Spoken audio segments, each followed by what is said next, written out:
نحمدہ و نصلی علی رسولہ الکریم اما بعد فاعوذ باللہ من الشیطان الرجیم بسم اللہ الرحمن الرحیم یخادعون اللہ والذین آمنوا وما یخدعون الا انفسهم وما یشعرون فی قلوبہم مرض فزادہم اللہ مرضا ولہم عذاب علیم بما کانوا یکذبون. یہ کل رہ گیا تھا. یخادعون اللہ، اللہ کو دھوکہ دیتے ہیں. دھوکہ سمجھتے ہو بچوں؟ چیٹ کرنا، چیٹ سمجھ میں آتی ہے؟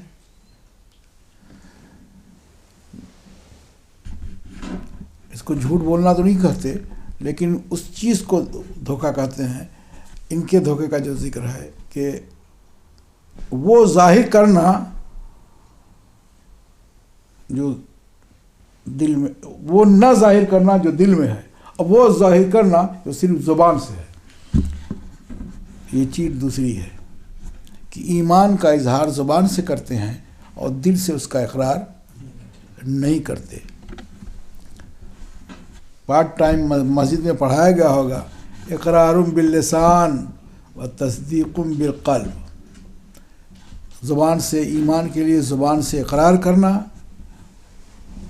اللہ کی الوہیت کو ماننا زبان سے، اور دل سے تصدیق کرنا کہ جو زبان کہہ رہی ہے بھی یہی کہ قول و فعل، زبان اور دل کا اتحاد ہونا چاہیے. جب نہیں ہے تو گڑبڑی ہے، ہونا چاہیے. ان کے ہاں نہیں ہے. خادعون اللہ والذین آمنوا، کہ دھوکہ دیتے ہیں وہ اللہ کو اور ایمان والوں کو. تو کیا اللہ کو دھوکہ دیں گے؟ نہیں. لیکن جو بات کرتے ہیں وہ اس کا ذکر کیا کہ بے اظہار خلاف ما ابتنوہ من الکفر، وہ چیز ظاہر کرتے ہیں جو کفر کا کے ذریعہ چھپا رکھا ہے، اس کے خلاف ظاہر کرتے ہیں. تو کفر نہیں ظاہر کرتے. کفر کا خلاف کیا ہے؟ ایمان. اور ایمان کا اپوزٹ کیا ہے؟ کفر. تو اپوزٹ ایمان کا جو ہے وہ چھپائے ہوئے ہیں، اور کفر کا اپوزٹ ایمان ہے، اس کا زبان سے اقرار کرتے ہیں، اظہار زبان سے کرتے ہیں. تو یہ دھوکہ دینے والے ہیں. اللہ تبارک و تعالیٰ کو نہیں، لیکن چونکہ قرآن کی آیت میں ہے تو صرف اگر یخادعون الذین آمنوا ہوتا تو بات تو بنتی کہ ایمان والوں کو دھوکہ دیتے ہیں، اور بات بھی یہی ہے کہ ایمان والوں کو دھوکہ دیتے ہیں. لیکن عبارت کی ترتیب میں، عربی عبارت کی ترتیب میں وہ خوبی نہ پیدا ہوتی جو اللہ کا ذکر کرنے سے ہو گئی ہے. دوسری بات یہ ہے کہ اللہ تبارک و تعالیٰ کا احسان ہے کہ اس نے اپنے ساتھ رکھا. مومنین کو دھوکہ دینا بھی اللہ کو دھوکہ دینا ہے.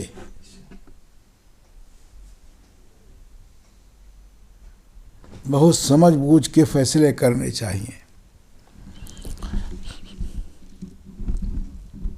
کیوں ایسا کرتے ہیں؟ چھپاتے ہیں. کہتے ہیں لیدفعوا عنہم احکامہ الدنیویہ، تاکہ ان پر دنیاوی احکام نافذ نہ ہوں، دور رہیں. ہوتا اگر کفر کی جانب ہوتے تو جنگ لڑنی پڑتی، مال غنیمت مل جاتا ہے وہ نہ ملتا، جو چھوٹ تھوڑی بہت ملتی ہے وہ چھوٹ نہ ملتی. اللہ کی طرف سے فوراً ان کو ایک طرف کر دیا گیا ہوتا.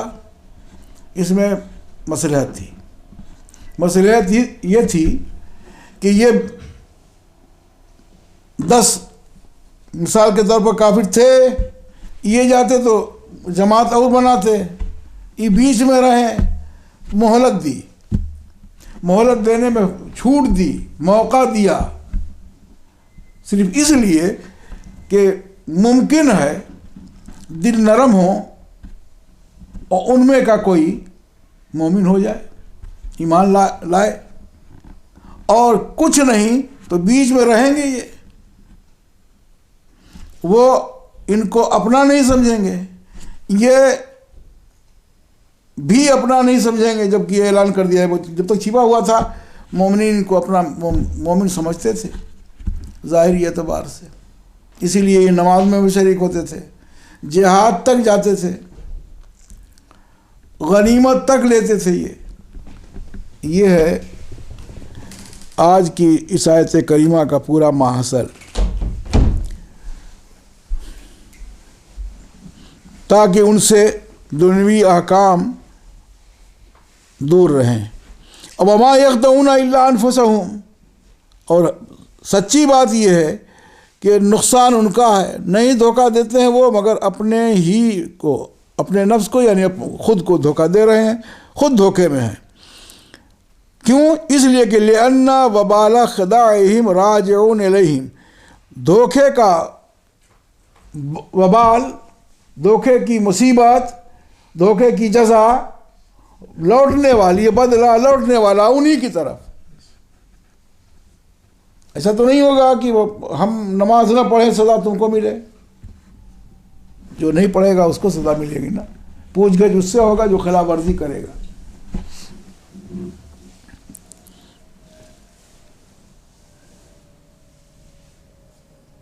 اور کیا فَيَفْتَضِحُونَ فِي الدُّنْيَا بِاطِّلَاعِ اللَّهِ نَبِيَّهُ عَلَى مَا أَبْطَنُوهُ وَيَعَاقِبُونَ فِي الْآخِرَةِ، اس لیے ان کے دھوکے کا وبال لوٹنے والا ان کی طرف۔ فَيَفْتَضِحُونَ فِي الدُّنْيَا، بس رسوا کیے جائیں گے وہ دنیا میں اللہ تبارک و تعالیٰ کے مطلع کرنے، اطلاع کرنے، باخبر کرنے اپنے نبی کو اس چیز پر جس کو انہوں نے چھپا رکھا ہے، اور سزا دیے جائیں گے آخرت میں۔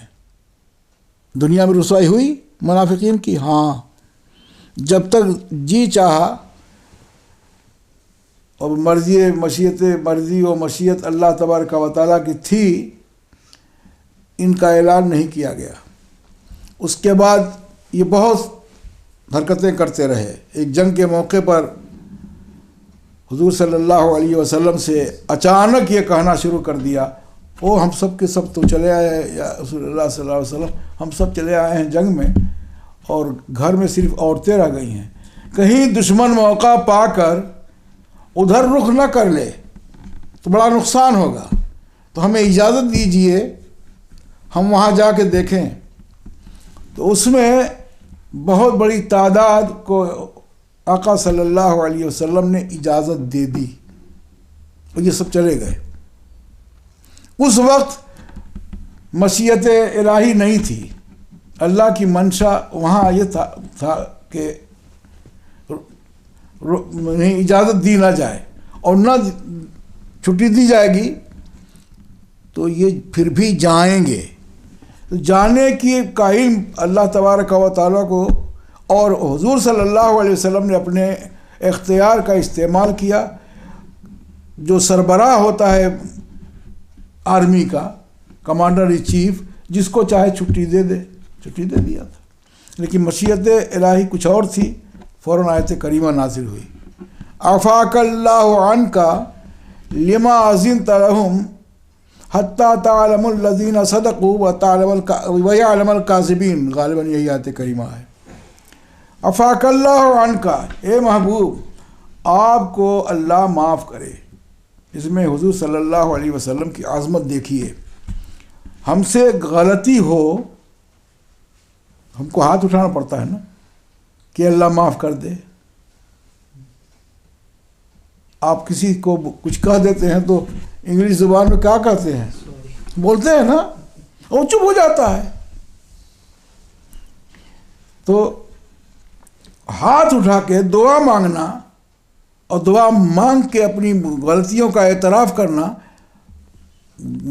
غلطی کی معافی کے لیے ضروری ہے، لیکن رحمت للعالمین صلی اللہ علیہ وسلم نے جو اجازت دی تھی غلط نہیں تھا، لیکن کہنے کے لیے، بتانے کے لیے بھی اللہ تبارک و تعالیٰ نے وہ پیارا انداز اپنایا کہ عفاک اللہ عنک، اے محبوب رحمت للعالمین تم کو اللہ معاف کرے، یعنی دعا معافی مانگنے کے لیے ہاتھ اٹھانے کی تمہیں اور ضرورت نہیں، کیوں اجازت دیا ان لوگوں کو آپ نے؟ لما اذنت لہم،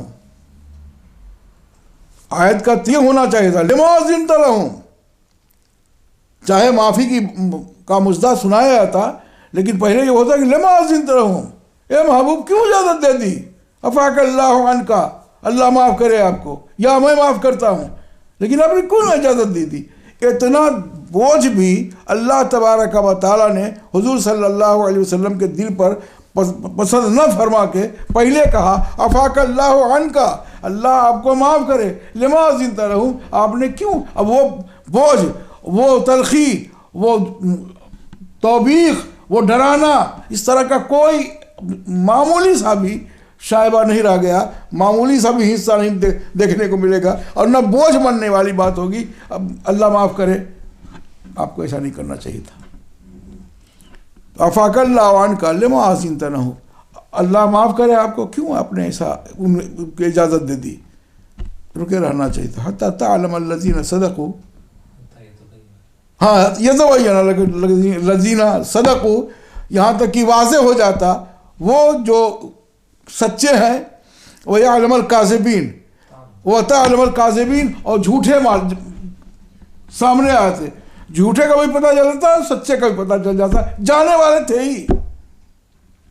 آپ نے اجازت دے دی، اللہ آپ کو معاف کرے۔ تو آقا صلی اللہ تعالی وسلم منافقین کے بارے میں یہ کہہ رہے ہیں، اور منافقین ہر جگہ یہ موقع نکالتے تھے۔ ان کا مزاج بھی تھا، آمنا باللہ بھی کہتے اور دل میں کہتے کہ اس کہنے سے بڑا مزہ آ رہا ہے، تو قرآن نے اس کی بھی اصلاح کی۔ اذا جاءک المنافقون قالوا نشهد انک لرسول اللہ، جب آپ کے پاس منافقین آتے ہیں تو کہتے ہیں قالوا انک، ترجمہ سنیے، قالوا انک لرسول اللہ، کہتے ہیں کہ بے شک البتہ آپ اللہ کے رسول ہیں، یہی تو تصدیق ہوتی ہے۔ قالوا انک، اذا جاءک المنافقون قالوا انک لرسول اللہ، البتہ اللہ کے رسول ہیں، واللہ یعلم انک لرسول، اور اللہ بھی جانتا ہے کہ بے شک البتہ آپ اللہ کے رسول ہیں۔ جو جملہ انہوں نے منافقین نے کہا اس کا جواب بھی اللہ تبارک و تعالیٰ اسی انداز سے دے رہا ہے، واللہ یعلم انک لرسول، اور اللہ بھی جانتا ہے کہ بے شک وہ اللہ کے رسول ہیں۔ پھر واللہ یشہد ان المنافقین لکاذبون، اللہ گواہی دیتا ہے اس بات کی بے شک منافقین البتہ جھوٹے ہیں۔ تو کلمہ پڑھ کے بھی، خالی کلمہ پڑھ لینا ایمان کے لیے کافی ہو نہ، اس کے حرکات و سکنات ایمان والے ہونے چاہیے۔ ایمان لانے کے بعد اس کی روش بدلنی چاہیے، ایمان لاوے ویسا ہی کا ویسا ہو، تو ایمان لانا یہ مذاق ہے، تمسخر ہے، دکھاوا ہے، اس کی کوئی حیثیت نہیں بنتی۔ دوسری آیت سے ہے پھر جہاں ان المنافقین فی الدرک الاسفل من النار، منافق جہنم کے سب سے نچلے حصے میں ہیں۔ وہی ہے یخادعون اللہ والذین آمنوا، اللہ کو دھوکہ دیتے ہیں اور مومنین کو۔ اللہ تبارک و تعالیٰ نے پھر اطلاع دی انہیں ان کی اپنے نبی کے ذریعہ کہ اب ان کی رسوائی کا وقت آ گیا ہے۔ مسجد نبوی میں حضور صلی اللہ علیہ وسلم منبر پر تشریف فرما ہے، اور اس کے بعد اچانک ارشاد فرماتے ہیں اخرج یا فلاں ابن فلاں فإنک منافق، اے فلاں ابن فلاں نکل جا، تو بے شک منافق ہے۔ اس طرح سے جتنے منافق تھے سب کا نام لے لے کے حضور صلی اللہ علیہ وسلم نے اپنی مسجد سے نکالا، مسجد نبوی سے نکالا۔ منافق کو مسجد سے نکالنا سنت نبوی صلی اللہ علیہ وسلم ہے، مسجد سے نکالنے، اور مسجد سے نکال دیا۔ جاؤ نا حضور کی بارگاہ میں، پوچھو نا ان سے کیوں نکالا اللہ کے رسول صلی اللہ علیہ وسلم، جواب دیں گے۔ ان کو رسوا کرنے کے لیے نکالنا، رسوا حالت یہ ہوئی تھی کہ ایک پوری جماعت نکلی تھی، خلیفۃ المسلمین نہیں تھے اس وقت، عمر فاروق رضی اللہ تعالیٰ عنہ تھوڑا تاخیر سے جا رہے تھے، دیکھا کہ پوری جماعت مسجد سے نکل کے جا رہی ہے، تو یہ سمجھے کہ جماعت ہو گئی کیا. تو وہ خود منڈی نیچی کر کے کہ عمر فاروق دیکھ لیں گے تو خیریت نہیں ہے. اور حضرت عمر فاروق رضی اللہ تعالیٰ عنہ نے یہ سوچا کہ یہ سب جا رہے ہیں نماز پڑھ کے، منڈی نیچی کر کے خاموشی سے چلے گئے کہ لگتا ہے کہ نماز ہو گئی، میں پچھڑ گیا. جب گئے تو حضور خطبہ فرما رہے تھے کہ ہاں کیا ہوا، پوچھا کہ اتنے لوگ چلے گئے، کہ ہاں یہ منافقین کی جماعت ہی نکالے گئے. تو یہ خبر اگر عمر فاروق رضی اللہ تعالیٰ عنہ کو جاتی ہوئی جماعت کی مل گئی ہوتی تو سب کا علاج کر دیتے ہو. ان کے ہاں تو سیدھا علاج تھا.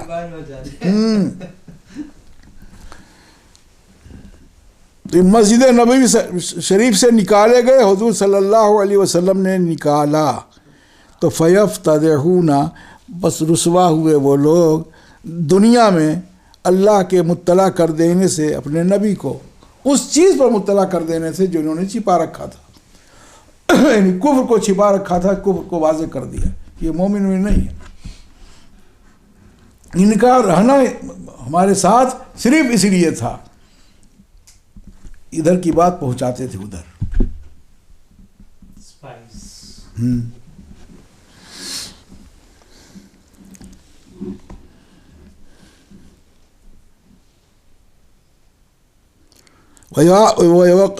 یعاقبون فی الآخرہ، اور سزا دیے جائیں گے وہ آخرت میں. وما یشعرون، اور شعور نہیں رکھتے وہ اس بات کا.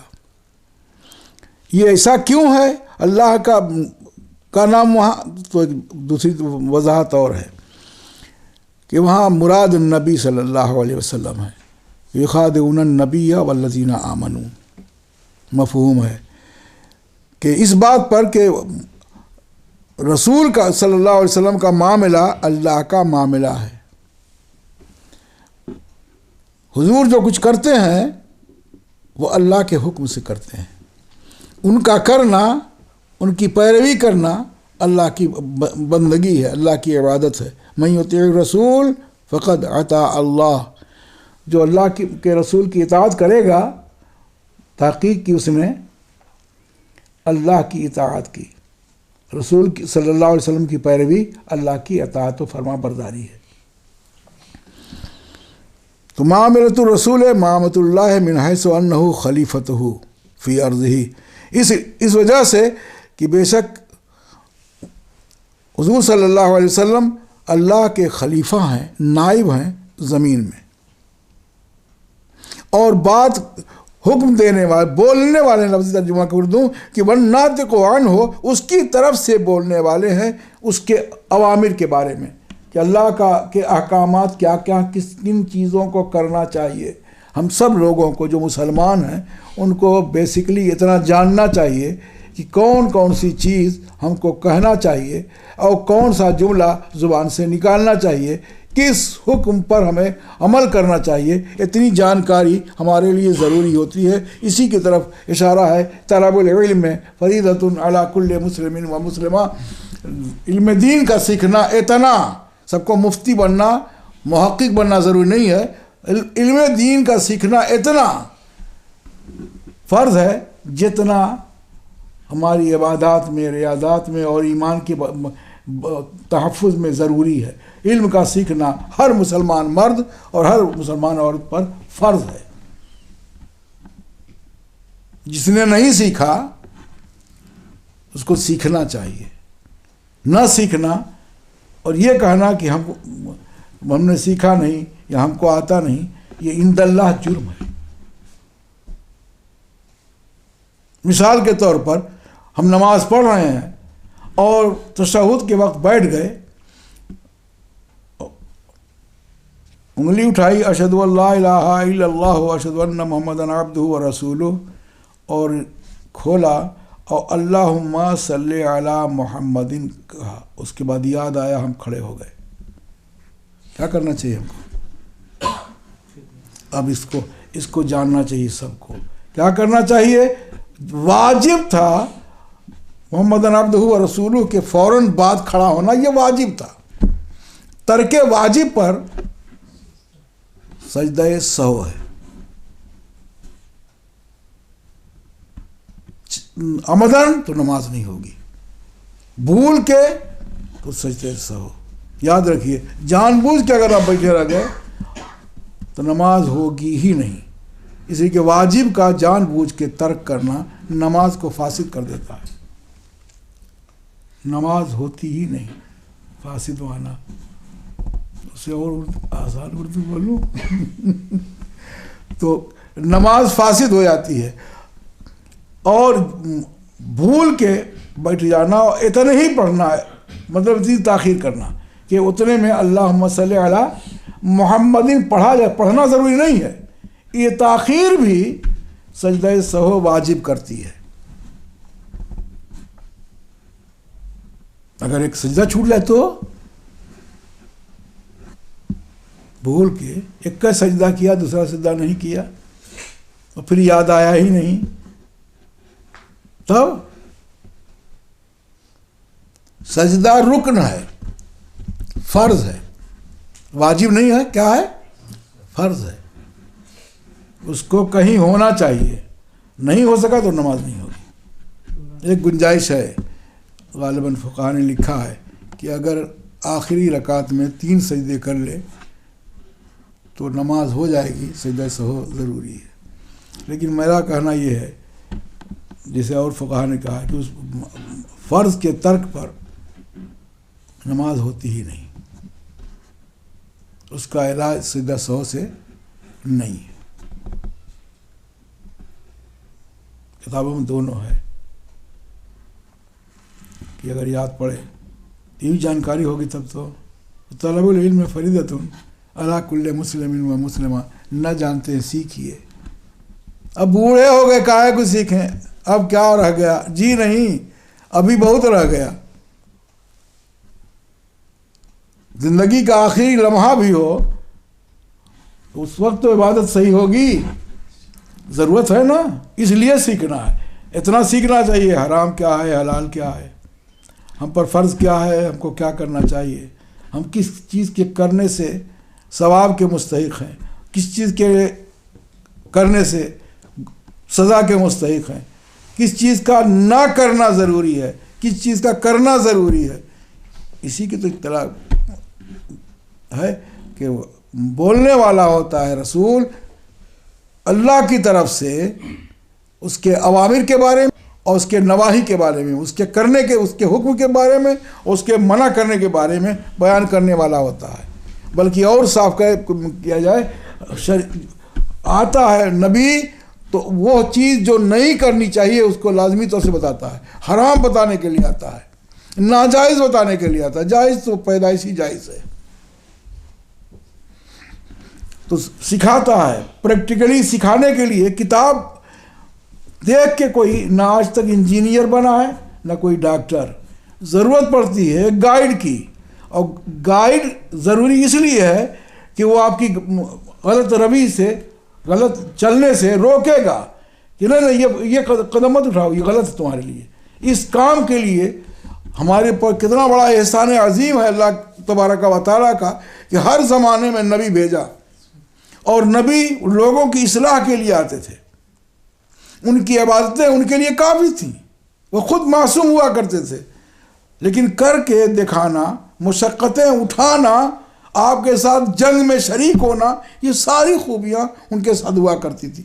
ان کو جنگ میں جانے کی ضرورت تھی، ہاتھ اٹھاتے، دعا فرماتے۔ اللہ تبارک و تعالیٰ چونکہ ہر نبی مستجاب الدعوات ہوتا ہے، حضرت نوح علیہ السلام نے اس کو واضح بھی کیا دعا کر کے، رب لا تذر علی الارض من الکافرین دیارا انک ان تذرهم عبادک لا ولا یلدوا الا فاجرا کفارا۔ کہا کہ پروردگار عالم اتنے سرکش ہو گئے ہیں کہ اب ان کو چھوڑ،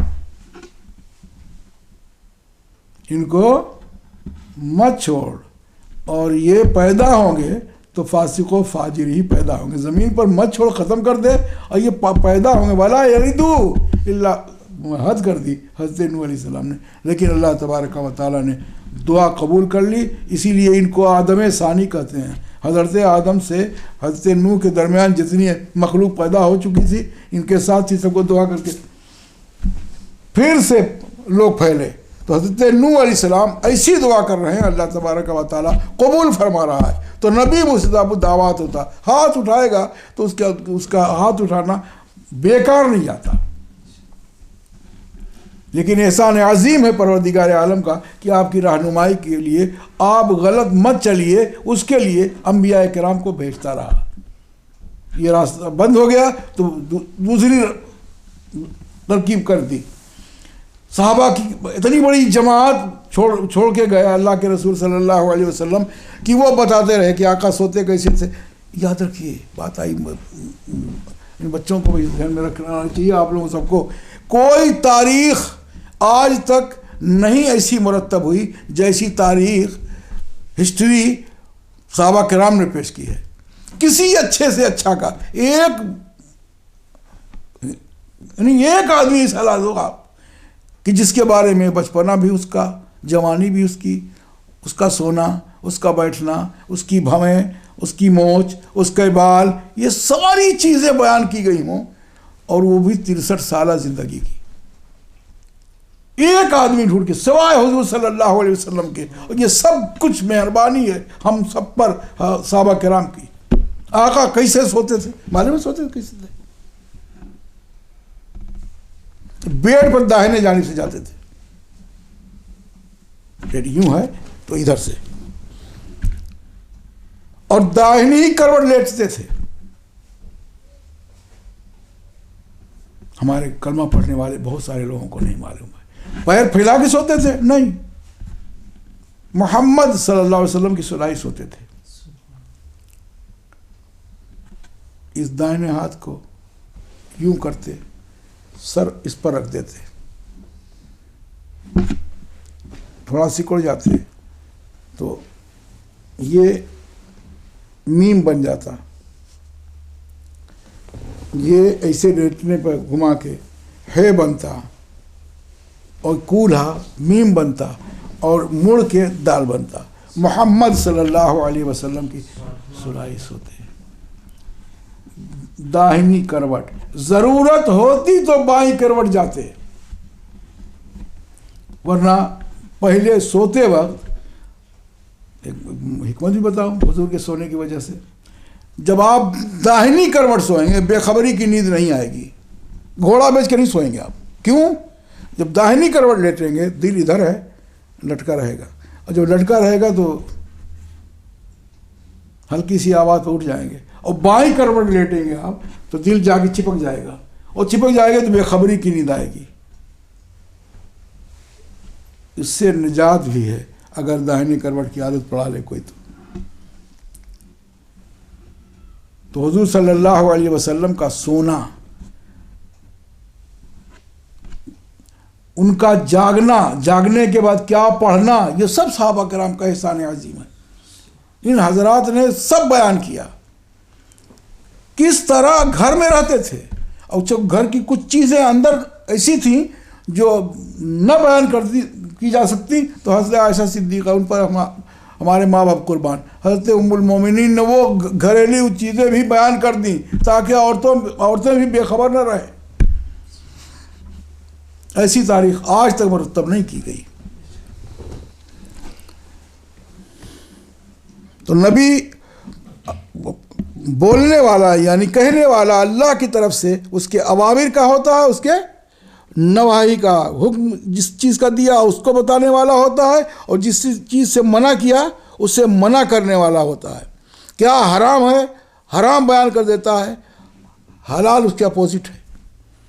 جو نہیں ہے قرآن کی آیت ہے، محرمات کا ذکر کیا ہے شادی میں، اور پھر کیا کہا ہے وَأُحِلَّ لَكُمْ مَا وَرَاءَ ذَلِكُمْ حُرِّمَتْ عَلَيْكُمْ أُمَّهَاتُكُمْ وَبَنَاتُكُمْ وَخَالَاتُكُمْ وغیرہ گناتے ہوئے کہ یہ ان سے شادی نہیں ہو سکتی. وَأُحِلَّ لَكُمْ مَا وَرَاءَ ذَلِكُمْ، اور حلال کی گنتی کی نہیں ہے، جو محرمات گنا دیے ہیں ان کے ماں سوا حلال ہیں تمہارے لیے.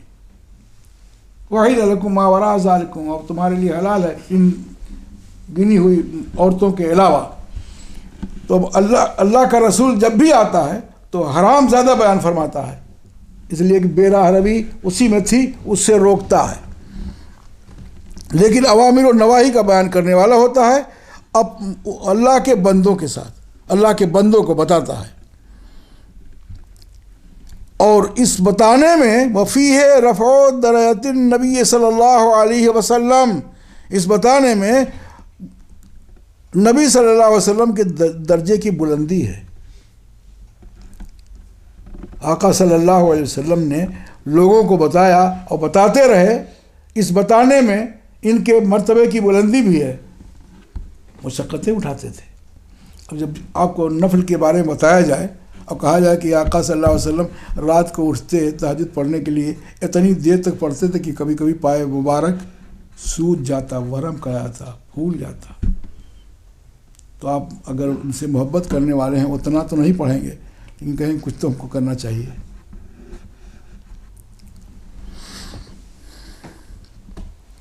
اسی لیے اللہ تبارک و تعالیٰ نے اپنے دھوکہ دینے کو نبی کا دھوکہ دینا کہا۔ نبی کو دھوکہ دینا گویا کہ مجھے دھوکہ دینا ہے، ورنہ مجھے کون دھوکہ دے گا؟ کوئی کر سکتا اللہ تبارک و تعالیٰ سے چیٹ، فریب، دھوکہ؟ نہ، کچھ چیز چھپتی ہے اس سے۔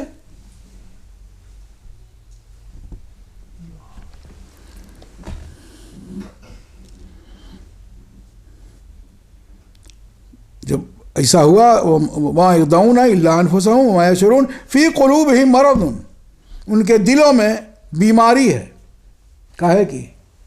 نفاق کی، منافقت کی، شک کی، یہ بیماری ہے ان کے دلوں میں۔ فی قلوبہم مرض شک و نفاق، شک ہے اور نفاق ہے، یہ دونوں چیزیں ان کے دل میں ہے۔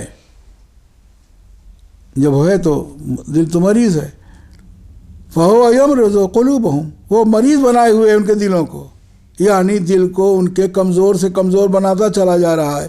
کون چیز؟ شک اور نفاق۔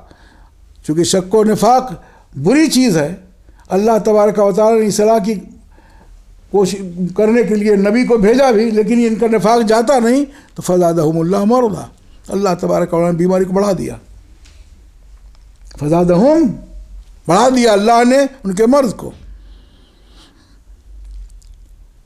یوں بڑھایا کہ قرآن سے مخالفت تھی، تو قرآن کی آیت پہ آیات نازل ہوتی رہیں، 1 سال نہیں 23 سال تک۔ قرآن اکٹھا نازل نہیں ہوا، تھوڑا تھوڑا جتنی ضرورت پڑتی تھی اتنا نازل ہوتا تھا۔ ترتیب الگ ہے، نزول الگ ہے، یاد رکھیے گا۔ سب سے پہلے کون سی سورہ نازل ہوئی؟ اقرا۔ اور سب سے آخر والی کون نازل ہوئی؟ الیوم اکملت لکم دینکم واتممت علیکم نعمتی ورضیت لکم الاسلام دینا۔ یہ نازل ہوئی تو صحابہ کرام رونے لگے، کچھ رونے میں صحابہ کرام کی چیخیں تک نکل گئی، یا رسول اللہ صلی اللہ علیہ وسلم، دن تو مکمل ہو گیا، آپ دین کی تکمیل کے لیے تشریف لائے تھے، اور آج کے دن کمپلیٹ ہو گیا، تو آپ کی لگتا ہے کہ اب ضرورت نہیں رہ گئی، آپ کو اللہ اٹھا لے گا، اس لیے ہم رو رہے ہیں۔ تو پہلی آیت اقرا بسم ربک الذی خلق، اور آخری آیت الیوم اکملت لکم دینکم واتممت علیکم نعمتی ورضیت لکم الاسلام دینا۔ نازل ہوتا رہا اور نازل ہوتا رہا، یہ پریشان ہوتے رہے، ان کا دل کمزور ہوتا رہا۔ یہ کیوں ایسا ہوتا رہا؟ لکفرہم بہ، قرآن کا انکار کرنے کی وجہ سے۔ ان لوگوں کا قرآن کا انکار کرنا تھا، قرآن کی آیتیں نازل ہوتی رہیں، ان کی مرمت بھی ہوتی تھی قرآن کی آیات سے، ان کا چہرہ بھی بے نقاب کیا جاتا تھا۔ یہ قرآن عجیب کلام ہے اللہ تبارک و تعالیٰ کا، جو 30 پاروں کی شکل میں ہے۔ اس میں مومن کے لیے بشارت ہے، خوشخبری ہے، مومن کی تعریف ہے، ایمان والوں کی بار بار تعریف کی گئی ہے۔ بہت ساری آیتیں بار بار نازل ہوئی ہیں، اور پلٹ کے کافروں کے بارے میں بار بار ان کی مذمت کی گئی ہے، کافروں کی برائی بیان کی گئی ہے، کافروں کا حشر بیان کیا گیا ہے۔ تو یہ قرآن کا نزول بلا وجہ نہیں تھا، ایک لفظ بھی قرآن میں از اول تا آخر بلا وجہ نہیں ہے۔ انتہا یہ ہے ماذا اراد اللہ بہذا مسئلہ، مکھی وغیرہ کا ذکر کیا ہے، مچھر کا ذکر کیا ہے، تو لوگ پوچھنے لگے تھے کہ ماذا اراد اللہ بہذا مسئلہ، اللہ کا ارادہ ان مثالوں کو بیان کرنے سے کیا ہے؟ کہا یضل بہ کثیرا ویہدی بہ کثیرا، اس کو پڑھ کے کچھ لوگ ایمان لاتے ہیں، ہدایت پاتے ہیں، اور اس کو بیان کرائے گا اللہ اس کا بیان کرتا ہے، اس سے توہین کرتے ہیں، گمراہ ہوتے ہیں۔ بلا وجہ نزول قرآنی نہیں، از اول تاخیر پورا قرآن اور نازل ہوتا رہا، یہ تڑپتے رہے، ان کا مرض دن بدن بڑھتا گیا۔ اور وَلَهُمْ عَذَابٌ علیم، اور ان کے لیے دردناک عذاب ہے، اس سبب سے کہ وہ جھٹلاتے تھے، دونوں ہے بالتشدید، اے نبی اللہ ہے، تشدید کے بعد بما کانوا یکذبون پڑھیں گے تو اس کا مفہوم ہوگا کہ اللہ کے نبی کی تکذیب کرتے تھے، اور جو لکھا ہے قرأت میں ہے بما کانوا یکذبون ہے، بما کانوا یکذبون کی شکل میں مومن مراد ہیں، کہاں گیا؟ تخفیف کی شکل میں آمنا قول میں جھوٹے ہیں، خود جھوٹے ہیں، اور یکذبون اس کو پڑھیں گے تو تکذیب کرتے ہیں، جھٹلاتے ہیں اللہ کے نبی صلی اللہ علیہ وسلم کو۔ اور جب ان سے کہا جاتا ہے کہ لا تفسدوا فی الارض، کہ رہنے دیجیے یہیں تک،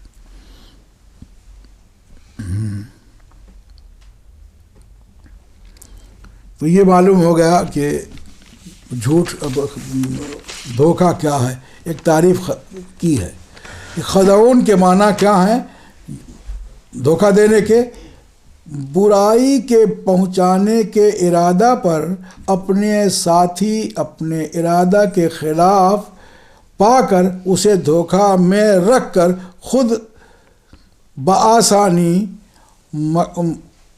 مکروہ امر سے نجات پانا، یعنی ایسی حرکتیں کر کے، بڑی اچھی بات بیان کی ہے، یہ تو رہی گئی تھی، اس طرح سے پیش آنا اور اس طرح سے لوگوں سے ملنا کہ جو ساتھی ہو وہ اپنے ارادہ کے خلاف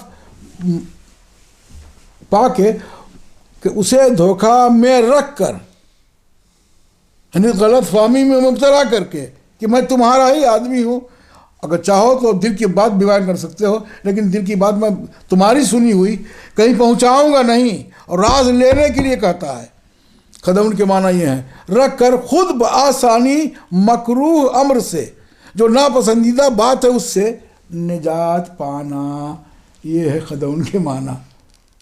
ایسے امر، ایسے فعل سے اللہ تبارک و تعالی محفوظ رکھے، ان دھوکے بازوں سے نجات دے جو نماز دکھا کے ہم کو فریب میں ڈالتے ہیں۔ نماز و روزہ بڑی اہم چیز ہے، اس کے باوجود اگر فریب کے لیے ہے، دھوکہ دینے کے لیے ہے تو اس سے بچنا چاہیے۔ اللہ تبارک و تعالی ہمیں عقل دے، شعور دے، سمجھ دے، ایسوں کو ہم پہچانیں اور ہمارا ایمان بچائے اور محفوظ رکھے، تاکہ ایمان کی سلامتی کے ساتھ ہم دنیا سے جائیں۔ مولا ان آیتوں کے صدقے، مبارک مہینے کے ہر لمحے کے صدقے ہم سب کی پریشانیاں دور فرما دے۔ مولا ہم سب کی مصیبتیں ٹال دے، ہماری ضرورتیں شرعی پوری فرما دے، عالم و مصائب سے نجات دے دے، مشکلیں آسان تر فرما، بچوں کو اپنے بڑوں کی تعظیم و توقیر کرنے کی توفیق عطا فرما، اور بڑوں کو اپنے بچوں کے ساتھ، چھوٹوں کے ساتھ شفقت کرنے کی توفیق عطا فرما۔ قال اللہ تعالیٰ فی شان حبیبہ ان اللہ وملائکتہ یصلون علی النبی یا ایھا الذین آمنوا صلوا علیہ وسلموا تسلیما۔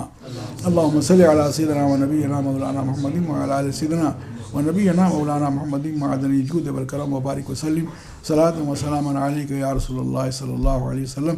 سبحان ربک رب العزۃ عما یصفون وسلام علی المرسلین والحمد للہ رب العالمین۔